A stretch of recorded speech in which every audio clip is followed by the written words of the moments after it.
जय श्री राम दोस्तों, आप सभी का फिर से स्वागत है एक और नई कथा के साथ। और मैं भगवान से प्रार्थना करता हूं कि आप और आपका परिवार हमेशा स्वस्थ रहे, मस्त रहे।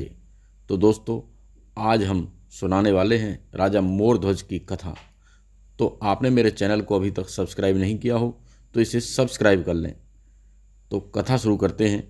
महाभारत युद्ध की समाप्ति के बाद अर्जुन को वहम हो गया कि वो श्री कृष्ण के सर्वश्रेष्ठ भक्त हैं।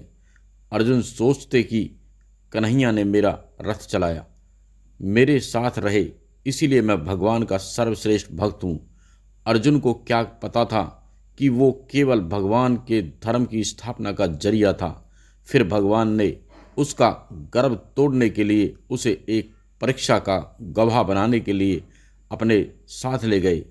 श्री कृष्ण और अर्जुन ने जोगियों का वेश बनाया और वन के एक शेर को पकड़ा और पहुंच जाते हैं भगवान विष्णु के परम भक्त राजा मोरध्वज के द्वार पर। राजा मोरध्वज बहुत ही दानी और आवभक्त वाले थे। अपने दर पे आए किसी को भी वो खाली हाथ और बिना भोजन के जाने नहीं देते थे। दो साधु एक सिंह के साथ दर पर आए। ये जानकर राजा नंगे पांव दौड़कर के द्वार पर गए और भगवान के तेज से नतमस्तक हो गए। आतिथ्य स्वीकार करने के लिए कहा। भगवान कृष्ण ने मोरध्वज से कहा कि हम मेजबानी तभी स्वीकार करेंगे जब राजा उनकी शर्तें माने। राजा ने जोश से कहा, आप जो भी कहेंगे मैं तैयार हूँ। भगवान श्री कृष्ण ने कहा, हम तो ब्राह्मण हैं, कुछ भी खिला देना, पर ये सिंह नरभक्षी है। तुम अगर अपने इकलौते बेटे को अपने हाथ से मारकर इसे खिला सको तो ही हम तुम्हारा आतिथ्य स्वीकार करेंगे। उनकी शर्त सुनकर राजा मोरध्वज के होश उड़ गए। फिर भी राजा अपना आतिथ्य धर्म नहीं छोड़ना चाहता था। उसने भगवान से कहा, प्रभु मुझे मंजूर है, पर एक बार मैं अपनी पत्नी से पूछ लूं।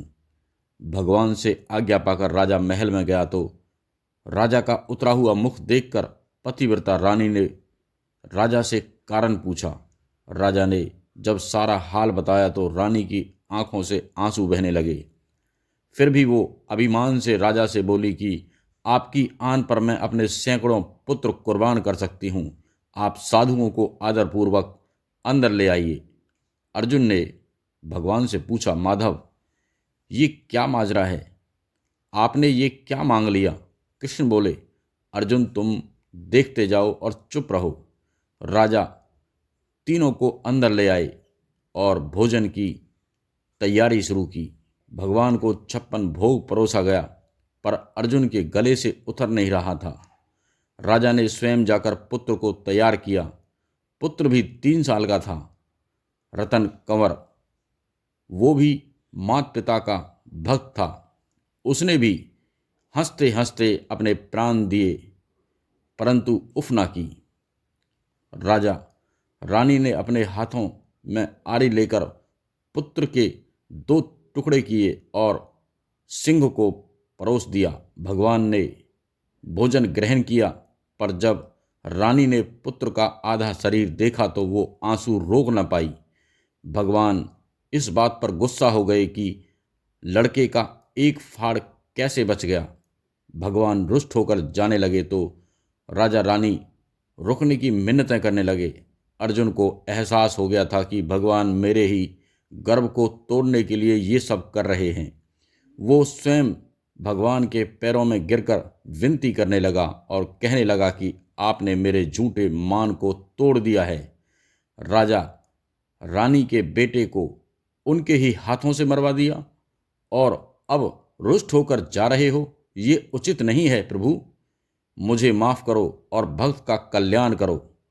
तब केशव ने अर्जुन का घमंड टूट जाना रानी से कहा कि वो अपने पुत्र को आवाज दे।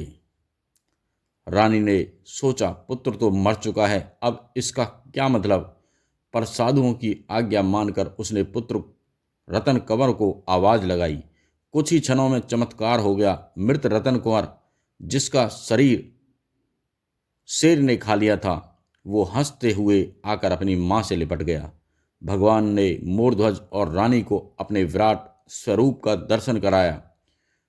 पूरे दरबार में वासुदेव कृष्ण की जय जयकार गूंजने लगी। भगवान के दर्शन पाकर अपनी भक्ति सार्थक जान मोरध्वज की आंखें भर आई और वो बुरी तरह बिलखने लगे। भगवान ने वरदान मांगने को कहा तो राजा रानी ने कहा, भगवान एक ही वर दो कि अपने भक्त की ऐसी कठोर परीक्षा न लें जैसी आपने हमारी ली है। तथास्तु कहकर भगवान ने उसको आशीर्वाद दिया और पूरे परिवार को मोक्ष दिया। तो दोस्तों, आपको ये कथा कैसी लगी?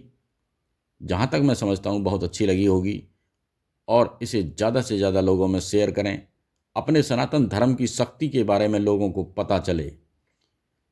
तो आपने मेरे चैनल को अभी तक सब्सक्राइब नहीं किया हो तो उसे सब्सक्राइब कर लें, लाइक करें, कमेंट्स में जय श्री राम लिखें। तो फिर मिलते हैं एक और नई सच्ची कथा के साथ। जब तक के लिए जय श्री राम।